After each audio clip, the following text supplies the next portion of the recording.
ना, वो सारा पार्ट में सबसे आसान पार्ट जो है वो मतलब क्या सर आपका ये वाला है। एक तरह से मतलब क्या है, पहले से हम लोग को मतलब क्या था, आपका हिंट मतलब क्या था इसके बारे में ऑलरेडी था, हम लोग पहले ही पढ़ चुके थे कि मतलब यहाँ पे क्या है सर आपका, सॉरी कहाँ चला गया आप, हम लोग पहले ही पढ़ चुके थे कि ये मतलब क्या है सर आपका वेट का, और थ्रस्ट का मतलब क्या है सर आपका, वाई मतलब क्या है सर आपका है। तो वेट जो है वो क्या चीज़ का वेट है, वेट ऑफ द जो ऑब्जेक्ट को डाला जा रहा है उसका मतलब क्या है सर आपका वेट है। आप समझ लिए, पानी अगर है तो वेट जो है वो क्या चीज़ का वेट है, जो ऑब्जेक्ट को डाला जा रहा है, वेट मतलब क्या सर आपको उसका वेट है। आप समझ रहे बात क्या बोले ना। तो वेट मतलब क्या होता है सर आपका, सेंटर ऑफ ग्रेविटी से नीचे की तरफ मतलब क्या होता है सर आपका जाता है। और अब थ्रस्ट क्या चीज़ का वेट है, जितना वॉल्यूम वाटर का मतलब क्या सर आपको डिस्प्लेस हुआ उसका वेट है, जो ऊपर की तरफ मतलब क्या हो रहा है सर आपको जा रहा है, जो कि मतलब क्या सर आपका थ्रस्ट है। तो ठीक है, तो वेट अगर जीतता है तो चीज़ क्या कर जाता है सर आपका, सिंक कर जाता है। अब थ्रस्ट अगर जीतता है तो मतलब क्या होता है सर आपका, चीज़ मतलब क्या फ्लोट करता है। और दोनों अगर बराबर हो जाता है तो फिर क्या होता है सर आपका, मतलब समझिए ये तो हो गया गड़बड़, लेकिन मतलब आप समझ जाइए कि सरफेस लेवल पे रहेगा मतलब क्या करता है, फ्लोट करता है, दोनों मतलब क्या होता है, बराबर होता है। प्रिंसिपल ऑफ फ्लोटेशन यही है, और कुछ मतलब क्या सर आपका नहीं है। जो हम लोग पहले भी एक बार हम लोग को हिंट मतलब क्या सर आपका मिल चुका था, और कुछ मतलब क्या था आपका नहीं था, है ना। हाँ कुछ टेक्निकलिटी है वो हम लोग समझ लेंगे, वही बात बता रहा है और कुछ नहीं बता रहा है ना। वेट क्या चीज़ का वेट है, weight of the object, volume of the body into density, मतलब वी रो जी, हम लोग पढ़े थे ना कि वी रो जी प्रेशर, हम देखिए वेट का, देखिए मास इंटू एक्सेलरेशन, इतना मत ये तो आपको पता है ना कि वेट इक्वल्स टू mg होता है। तो यहाँ पे बस m कैसा आया, वॉल्यूम टू डेंसिटी करके मतलब क्या सर आपका m मतलब क्या सर आपका आ गया, और कोई बात मतलब क्या सर आपका नहीं है, तो उसको आप वी रो जी बोल सकते हैं ना। तो वेट कैसे बन रहा है, वॉल्यूम ऑफ द बॉडी, ये पूरा वॉल्यूम ऑफ द बॉडी, क्या वेट हमेशा पूरा वॉल्यूम लेता है, वो कभी आधा वॉल्यूम नहीं लेता है। लेकिन आप थ्रस्ट क्या कर सकता है सर आपका, आधा ले सकता है, क्वार्टर ले सकता है, कुछ भी क्या कर सकता है सर आपका ले सकता है, ठीक है ना। तो वॉल्यूम ऑफ द बॉडी यहाँ पे क्या, डेंसिटी ऑफ द बॉडी यहाँ पे क्या सर आपका जी। देखिए क्या है, वॉल्यूम तो submerged part of the body, पूरा सबमर्ज्ड है तो पूरा वॉल्यूम लेगा, आधा सबमर्ज्ड है तो मतलब क्या सर आपका आधा वॉल्यूम लेगा, है ना। डेंसिटी ऑफ द लिक्विड और मतलब क्या सर आपका ग्रेविटी, है ना। तो यहाँ तक आया बात समझ में। तो यहाँ पे क्या होता है, अगर वेट ज़्यादा होगा तो क्या होगा, ऑब्जेक्ट विल सिंक। वेट और पॉइंट फोर्स दोनों मतलब क्या सर आपका बराबर रहेगा, तो फिर क्या होगा सर आपका, object will float above the surface of the, ठीक है ना। और अगर मतलब क्या पॉइंट फोर्स बराबर हो गया तब मतलब क्या सर आपका, चीज़ मतलब क्या सर आपका फ्लोट, फ्लोट करेगा। तो ये सारा कुछ क्या चीज़ के ऊपर डिपेंड करता है, वो भी पहले बहस कर चुके थे। क्योंकि जितना पार्ट समझ पूरा अगर समझ कर दें तो वॉल्यूम सेम हो गया, और ग्रेविटी सेम रहा, तो फर्क करने वाली चीज़ क्या है सर आपका, डेंसिटी। तो आप इन शॉर्ट बोल सकते हैं जिसका डेंसिटी ज़्यादा रहता है वो सिंक कर जाएगा, और जिसका डेंसिटी मतलब क्या रहता है, कम रहता है, वो मतलब क्या सर आपका फ्लोट मतलब क्या सर आपका करेगा। ये बात क्या समझ में, इसमें कोई डिफिकल्टी मतलब क्या सर आपका नहीं है ना। तो आइए आगे फिर मतलब क्या आगे सर आपका देखते हैं। केस 3 वही सब और कुछ नहीं है, जो हम लोग पहले ऑलरेडी मतलब क्या सर आपको डिस्कस कर चुके थे। अब यहाँ पे वेट ऑफ द बॉडी के बारे में क्या बोला है, weight of the liquid displaced by the submerged part of the body, apparent wait of the floating body, इसके बारे में डिस्कस हो चुका है। फ्लोटिंग बॉडी का वेट उसके एक्चुअल वेट के बराबर नहीं होता है, नहीं समझे। क्योंकि हम लोग तब से क्या पढ़ते हैं हमारे कि बॉडी को अगर पानी के ऊपर मेजर कर रहे हैं तो उसका वेट मतलब क्या हो रहा है, कम हो रहा है। फ्लोटिंग बॉडी का होता है मतलब क्या सर आपका अपैरेंट वेट, और फ्लोटिंग बॉडी का अपैरेंट वेट का क्या मतलब हुआ, जो आप थ्रस्ट उससे माइनस करेंगे तब जाके मतलब आएगा मतलब क्या सर आपका अपैरेंट वेट। ये बताया समझ में ना।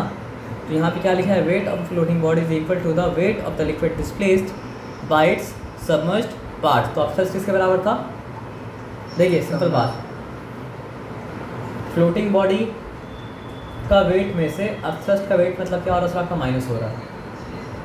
फ्लोटिंग बॉडी का वेट से मतलब क्या हो रहा है सर आपका, थ्रस्ट का वेट मतलब क्या हो रहा है सर आपका, माइनस हो रहा है। तो weight of the floating body is equal to the weight of the liquid displaced by its submerged part. और अब थ्रस्ट है कितना, जितना लिक्विड को डिस्प्लेस किया वही लिक्विड का वेट है, तो मतलब क्या सर आपका थ्रस्ट है, ठीक है ना। अब यहाँ पे सिंपल समझिए, वेट जो नीचे की तरफ खींच रहा है वो क्या सर आपको, वॉल्यूम द बॉडी, वही अल्टीमेटली उसको डेंसिटी के बारे में मतलब क्या सर आपको बता दिया है ना, तो उसको आप छोड़ दीजिए। तो समझने वाला बात बताता है ना सर आपका कि जिसका रिलेटिव डेंसिटी मतलब क्या सर आपका जितना रहेगा उसका उतना पार्ट मतलब क्या सर आपको पानी के अंदर फ्लोट करेगा और बाकी पार्ट मतलब क्या सर पानी के ऊपर मतलब क्या सर फ्लोट करेगा। आप पीछे जाइए और पढ़िए कॉर्क का रिलेटिव डेंसिटी कितना था। तो कॉर्क का रिलेटिव डेंसिटी कितना 3/4 ऑफ अ ग्राम पर सेंटीमीटर क्यूब। तो बोलने का मतलब क्या सर आपका 3/4 उसका मतलब समझने का ये बात और क्या समझने बात नहीं है। तो 3/4 पार्ट मतलब क्या सर आपका पानी के अंदर डूबा रहेगा, यानी कितना पार्ट बाहर रहेगा 1/4। आया बात समझ में ना? नहीं समझे? अब उसके बारे में बाकी सब देखिए। आइस क्यूब का डेंसिटी बताया मतलब क्या सर आपका 0.9 ग्राम पर सेंटीमीटर क्यूब। तो अगर हम ऐसा रखते हैं 0.9 ऊपर रख दें और मतलब क्या 1 नीचे रखते हैं तो क्या समझ लें उसका 9 भाग जो है एक्चुअली क्या हो जाएगा सर आपका एक्चुअली हो जाएगा 1/9 हो जाएगा ना, होगा कि नहीं होगा? हाँ सर। तो 1/9 अगर हो जाएगा तो इसका मतलब क्या है सर आपका 1/9 पार्ट यानी 90% उसका पानी के अंदर डूबा रहेगा आइस क्यूब का और 10% ही मतलब क्या है सर आपका पानी के ऊपर रहेगा। इसलिए बोला जाता है कि टिप आइसबर्ग बस 10% ही नज़र आ रहा है, 90% नज़र मतलब क्या हो सर आपका नहीं आ रहा है। आया बात समझ में ना? तो यहाँ सिंपल समझने का अगर कोई बात है तो सिंपल समझने का बात बस इतना ही है, जिसका डेंसिटी रिलेटिव डेंसिटी जितना है उसका उतना ही पार्ट क्या सर आपका लिक्विड के पानी के अंदर सिंक करेगा, क्योंकि रिलेटिव डेंसिटी का पता है पानी से कंपेयर करके होता है ना। अब यहाँ क्या बता रहे हैं देखिए, फ्लोटेशन ऑफ आयरन शिप। वही बोला कि आयरन का मतलब क्या शिप जो है वो मतलब क्या होता है सर आपको फ्लोट करता है, लेकिन नेल मतलब क्या होता है सिंक कर जाता है। तो आयरन का शिप का जितना बड़ा वॉल्यूम है ना उसके हिसाब से उसका मास मतलब क्या है बहुत कम है, क्योंकि बीच में क्या है सर आपका हवा भरा हुआ है ना, बीच में एम्प्टी स्पेस मतलब क्या सर आपका है ना। लेकिन आयरन नेल का वॉल्यूम के हिसाब से मतलब क्या सर आपका मास मतलब क्या सर आपका बहुत ज़्यादा है, इसलिए आयरन नेल मतलब क्या होता है सर आपका सिंक कर जाता है, लेकिन मतलब क्या होता है सर आपका शिप सिंक नहीं करता है। आप समझ रहे? तो उसको बोला जाएगा मतलब एवरेज डेंसिटी। तो हम लोग ये बोलेंगे कि average density of iron nail is greater than मतलब क्या सर आपका एवरेज डेंसिटी ऑफ मतलब क्या सर आपका आयरन शिप। एक्चुअली तो सॉलिड बनाया जाता तो शिप भी सिंक कर जाता ना, तो क्यों नहीं सिंक किया? हम लोग पढ़ा इसका डेंसिटी ज़्यादा होता है वो सिंक कर जाता है, इसका मतलब वो सिंक नहीं करता है। तो एवरेज डेंसिटी आयरन नेल का मतलब क्या सर आपका ज़्यादा है, इसलिए वो सिंक कर गया, पानी से ज़्यादा है। लेकिन एवरेज डेंसिटी मतलब क्या सर आपका आयरन शिप का पानी से ज़्यादा मतलब क्या सर आपका नहीं है, इसलिए वो सिंक मतलब क्या सर आपका नहीं किया। सर आयरन शिप कभी भी सिंक नहीं करेगा या एक पॉइंट ऑफ टाइम में सिंक करना शुरू कर देगा? अगर होल हो जाएगा तो सिंक कर जाएगा, होल नहीं हुआ तो होल नहीं हुआ तो उसका मतलब क्या है सर आपका एवरेज डेंसिटी अगर पानी का डेंसिटी से ज़्यादा हो गया तो सिंक कर जाएगा। तो इसलिए यहाँ पे पढ़ी क्या लिखा हुआ है, लोडेड शिप ज़्यादा डूबा हुआ रहता है पानी में, अनलोडेड शिप मतलब क्या होता है सर आपका पानी में कम डूबा हुआ रहता है, क्योंकि शिप लोडेड हो या अनलोडेड हो दोनों का वॉल्यूम मतलब क्या सर आपका सेम है। लेकिन अनलोडेड में सेम वॉल्यूम में मास कम है, लोडेड में क्या है सर आपका सेम वॉल्यूम में मतलब क्या सर आपका मास ज़्यादा है। तो ये बात तो समझने में डिफिकल्टी मतलब क्या होगा सर आपका नहीं होगा। A ship begins to submerge more as it sails from sea water to river water। तो सी वाटर का डेंसिटी रिवर वाटर का डेंसिटी थोड़ा मतलब क्या होता है आपका ज़्यादा होता है। तो जहाँ पे डेंसिटी ज़्यादा है सी वाटर में वहाँ पे शिप थोड़ा कम अंदर जाएगा, जहाँ पे डेंसिटी कम हो जाएगा वहाँ पे शिप थोड़ा सा मतलब क्या होगा सर आपका ज़्यादा अंदर जाएगा। इसलिए समुद्र से जब जहाज़ आके दरिया में आता है तो समुद्र में जहाज़ कम डेप्थ तक जाता है, क्योंकि समुद्र का डेंसिटी मतलब क्या होता है ज़्यादा होता है, दरिया में ज़्यादा डेप्थ तक जाता है क्योंकि दरिया का डेंसिटी मतलब क्या होता है सर आपका कम होता है। आया बात समझ में ना? प्लिमसेल लाइन इसके बारे में पढ़ लीजिए। आप जो डूबने का बात किए थे तो एक खतरा को इंडिकेट करने के लिए मतलब क्या प्लिमसेल लाइन बना ship. Each ship has a white line painted on its side known as Plimsoll line. This line indicates the safe limit for loading।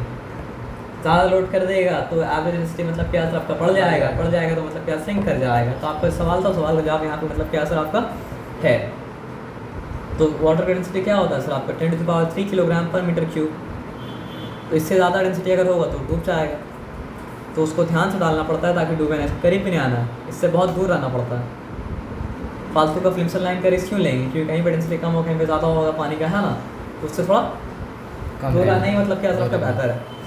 मतलब बाउंड्री तक नहीं जाना, बाउंड्री से दूर दूर रहना बेहतर है। अब देखिए क्या लिखा है, अनलोडेड शिप को मतलब क्या होता है सर आपका उसमें थोड़ा सा फर्क आता है मतलब क्या सर आपका सैंड। क्यों? क्योंकि अनलोडेड अगर है तो हवा पे ही शिप है ना, तो हवा कभी भी उसको लट के चला जाएगा। तो कुछ लोड अगर नहीं है तो उसमें मतलब क्या होता है, कम से कम सैंड को लोड किया जाता है ताकि वो शिप स्टेबल रहे, नहीं तो हवा उसको क्या करेगा, उड़ा देगा, उलट देगा, लहराएगा हवा में, है ना। फ्लोटेशन ऑफ ह्यूमन बॉडी, तो हम लोग का लंग्स के अंदर जब हवा भरा रहता है तो हम लोग का डेंसिटी क्या रहता है सर आपका 1 ग्राम पर सेंटीमीटर क्यूब। तो हम लोग का बॉडी मतलब क्या कर पाता है, फ्लोट कर पाता है, क्योंकि पानी के डेंसिटी का मतलब क्या है, बराबर हो गया, लेकिन सरफेस में रह के फ्लोट कर पाता है क्योंकि बराबर हो गया। लेकिन जब खाली हो जाता है लंग्स तो फिर हम लोग डेंसिटी कितना हो जाता है सर आपका 1.07 ग्राम पर सेंटीमीटर क्यूब। हमको पता भी नहीं एग्जाम्पल सही ना गलत है, लेकिन हम क्या करते हैं, पानी में डुबकी मारते हैं, नाक बंद कर लेते हैं तो बॉडी ऊपर आने लगता है। तो हो सकता है उसके पीछे कारण मतलब क्या सिर्फ यही है कि जब नाक बंद कर लिया तो लंग्स में क्या सिर्फ भरा हुआ है, तो मतलब क्या सिर्फ मेरा बॉडी मतलब क्या सिर्फ 1 ग्राम पर सेंटीमीटर क्यूब है ना। जिसको तैरना आता है उसको ऐसे सोचना मतलब क्या पड़ता है सर आपका नहीं पड़ता है ना। इसीलिए समुद्र का डेंसिटी कम है, उसमें तैरना मतलब क्या होता है आसान, सॉरी रॉन्ग बोले हाँ, समुद्र का डेंसिटी मतलब क्या सर आपका ज़्यादा है क्योंकि उसमें बहुत सारा सॉल्ट, बहुत सारा मिनरल्स मिला हुआ है, वहाँ तैरना मतलब क्या सर आपका आसान है। फ्रेश वाटर में तैरना मतलब क्या सर आपका मुश्किल है, ये बताया समझ में ना। फ्रेश वाटर में क्या बोलिए इम्प्योरिटीज नहीं होता है? होता है लेकिन समुद्र के तरफ तो नहीं होता है ना। समुद्र का पानी के मुँह में लेके देखिए तो समझ आएगी कितना इम्प्योरिटीज़ वहाँ पे। अब यहाँ पे मतलब क्या है सर आपका देखिए फ्लोटेशन ऑफ सबमरीन, तो बहुत समझती भी ऐसा करता है, उसको नीचे जाना होता है तो अपने अंदर पानी भर लेता है और नीचे चले आता है, ऊपर आना तो पानी मतलब क्या करता है सर आपका लूज कर देता है तो ऊपर चला जाता है। सबमरीन उसी प्रिंसिपल को इस्तेमाल करता है, जब भरता है पैलेस्टाइन को तो सबमरीन नीचे चले आता है, खाली करता है तो ऊपर मतलब क्या होता है सर आपका आ जाता है। हाँ आए बात समझ में ना। मछली लोग को भी फिजिक्स पता है सर। मछली को जो बनाया वो फिजिक्स के लॉ के अकॉर्डिंग मतलब क्या बनाया है ना। मछली को किसी को फिजिक्स नहीं पता है, फिजिक्स को समझ पाता है कोई बीइंग तो मतलब क्या है सर आपका इंसान समझ पाता है ना। और इंसान क्यों समझ पाता है, यही तो सवाल है। आए बात समझ में ना। तो इसलिए मतलब आइंस्टाइन क्या बोला था कि most incomprehensible thing about universe is that it is comprehensible. सबसे मतलब जो है हैरान करने वाला बात ये है, ना समझने वाला बात ये है कि समझ में क्यों आता है। कुत्ता को नहीं समझ में आ रहा, बिल्ली को नहीं समझ में आ रहा, चिंपांजी को नहीं समझ में आ रहा, हम लोग भी समझ में आ रहा, क्योंकि जो बनाया वो चाहे कि हम लोग समझें और समझ के उसको समझे जो हम लोग को बनाया, लेकिन हम लोग नहीं समझते है ना। प्रिंसिपल सब वही है सर, आप पढ़ लीजिएगा। उसमें क्या है, इसमें क्या है सर आपका वही एक्चुअली में मतलब क्या है सर आपका आइस का डेंसिटी मतलब क्या होता है सर आपका 0, मतलब जितना उसका रिलेटिव डेंसिटी है उतना ही पार्ट मतलब क्या पानी में मतलब क्या सर आपको डूबेगा। एज सिंपल एज मतलब क्या सर आपका दैट। आया बात समझ में ना। सर आइसबर्ग और आइस में डिफरेंस है सर, जैसे ही होता है। आप समझिए शुगर हम बोलेंगे, शुगर क्यूब बोलेंगे, शुगर पाउडर बोलेंगे, है ना, शुगर पिल हम बोलेंगे, तो सब में डिफरेंस हुआ भी और नहीं भी हुआ। नहीं समझे, हम शुगर पिल बोला, शुगर क्यूब बोला, शुगर पाउडर बोला, सब में डिफरेंस हुआ या नहीं हुआ भी और नहीं भी हुआ ये कि सब्सटेंस चेंज नहीं किया, लेकिन सब्सटेंस जो फॉर्म में मिल रहा है वो फॉर्म मतलब क्या आपको चेंज किया है ना। तो आप स्नो अलग तरह का आइस हो जाता है, थोड़ा सा आइसबर्ग अलग तरह से आइस हो जाता है, ग्लेशियर मतलब क्या होता है अलग तरह का आइस हो जाता है, लेकिन सब आइस ही है। समझने बात क्या बोले ना। तो अभी आपको सब्सटेंस के हिसाब से जानना है, वो सब फॉर्म छोड़ दीजिए, ठीक है ना। तो ये यहीं तक रहने दीजिए, फिर हो गया खाने का।